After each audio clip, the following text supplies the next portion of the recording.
It looks like anime voice actor David Wald took to Twitter and accused Crunchyroll of mail theft. What is that? What's going on with what he's saying here?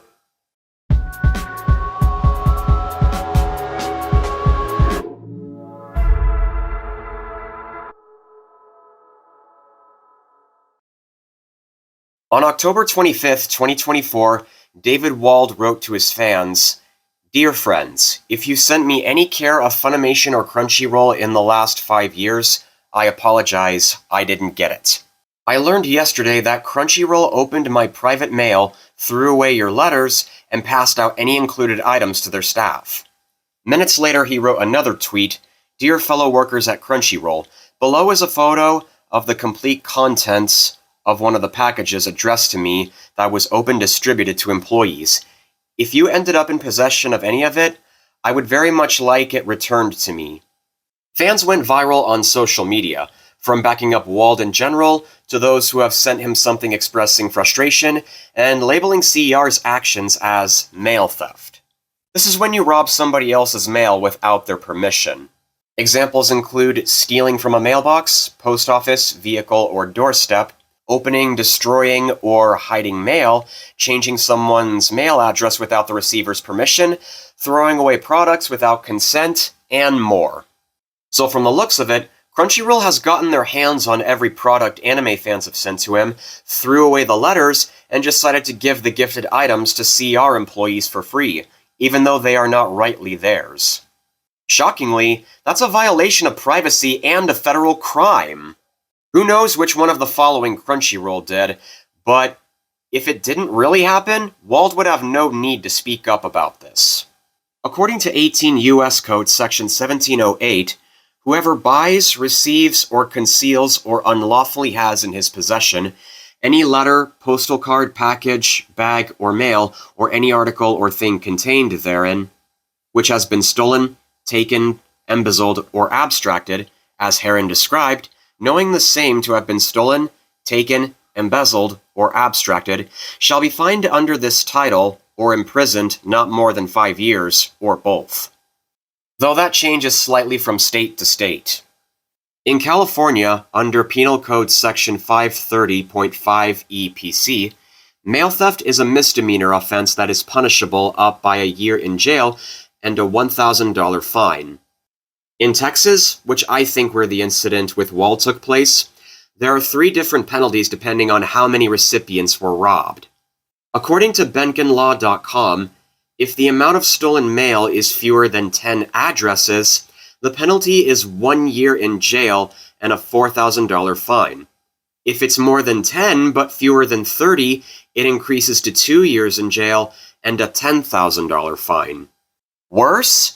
Should the charges for mail theft be more than 30 addresses, time is spent 10 years in jail, and the fine is $10,000. So, David Wald claims this has been going on for the last 5 years. This gives me an eyebrow-raising question. Would Funimation really do something like this before the merger, or has it always been Crunchyroll stealing from him before Sony even bought them? It's hard for me to believe that Funimation would rob somebody's mail, because from what I've seen, this is the first time a voice actor took to social media talking about this after the Funny CR merger. The fact that he mentioned Funimation along with Crunchyroll, you could argue that maybe Funny did have participation in this, but in my defense, he could be referring to Funimation as a sign of the fact that they merged into one hub. So, I have 2 different conclusions. Either David Wald misunderstood by saying it was 5 years, and it could have been 3 years, or if it really was 5 years, then maybe it wasn't really Funimation, but the company that bought them, Sony. Either way, this is a bad sign. As much as I don't like Crunchyroll, I'm a little concerned for who started this in the first place, with all the charges that come with it, even when David might not be the only victim. On October 27th, Alexis Tipton added other issues to David's tweet. They no longer get free copies of their work, they don't get invited to Christmas parties, and Crunchyroll only treats them like products. She also stated she may have never gotten any fan mail the way David never got his, and plans to possibly set up a PO box to prevent any CR employee from robbing her in the future. If more VAs report the same thing David and Alexis went through, and the results turn out to be more than 30 addresses, this will not look like a bright moment for Crunchyroll. So, in conclusion, based on my overall knowledge, I think David should sue Crunchyroll. Although, because they are a big company now, I can see it may be risky. See, David was asked how he found out about this, but he didn't want to answer as it would put others in jeopardy. Probably his own career, too. But still, this is a violation of somebody's privacy, and something has to be done about it. Hopefully we'll get an update about this soon. Final thoughts? Every time I make a video like this, I only keep coming back to say, I wish Funimation was back, or this merger never happened in the first place. These are the kinds of things that happen when you have a monopoly and zero competition. It's what drives people to turn to pirate sites or just cancel their CER subs. It hasn't even been a year since the Funimation streaming platform shut down, and nothing has gotten better. In 2022, they released the first trailer announcing the merger and called it a win for the fans. All your anime in one place. But maybe this shouldn't have happened at all. I don't know if this will make a difference, but I created 2 hashtags as symbols to revolt against CR or Sony, and asked for competition. The first one I call hashtag Bring Back Funimation, and the second one I call hashtag Stop Watching Crunchyroll. Personally, I'm taking the former movement. Because 1, if Crunchyroll shuts down, but Funimation doesn't rebrand, where will the rights to dubs like Fairy Tail, My Hero Academia, One Piece, and other funny classics go to?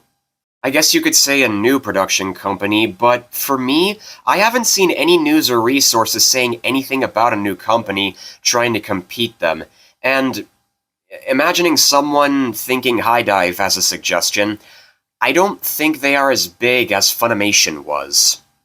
2, in a previous video I made, I Wish Funimation Was Back, somebody asked me if I wanted the brands to split, which new shows that have debuted on Crunchyroll after the merger would I consider to be Funimation shows, and which ones to be CR shows. Personally, if that portion of Crunchyroll that makes them dub anime independently was once Funimation, and since that's what they were most known for, I believe those should go to Funimation. Meanwhile, Crunchyroll had a library of mostly just subs. On the other hand, if they did have any dubs, that was because they commissioned other production studios to do it, from what I've seen. And 3, Funimation paid their translators a much better wage, between $400 to $500 an episode. Contrast that to Crunchyroll, who pays them $80. If you don't know what's going on with that, I recommend watching It's Impossible to Live as a Crunchyroll Translator, and a sequel video about the rebranding with Funimation by the Kanapa Effect. Now, if you want Crunchyroll or Sony to stop hurting the consumers and voice actors, but are skeptical about Funimation rebranding for whatever reason, that's where you can choose to use hashtag Stop Watching Crunchyroll. So what do you guys think? Which hashtag will you take? Either way, the only way to make Sony stop doing all of this is for us, the consumers, to cancel Crunchyroll subscriptions and walk away. I hope something changes in the future. But anyway, thanks for taking the time to watch this, and I'll see you in another video. Bye.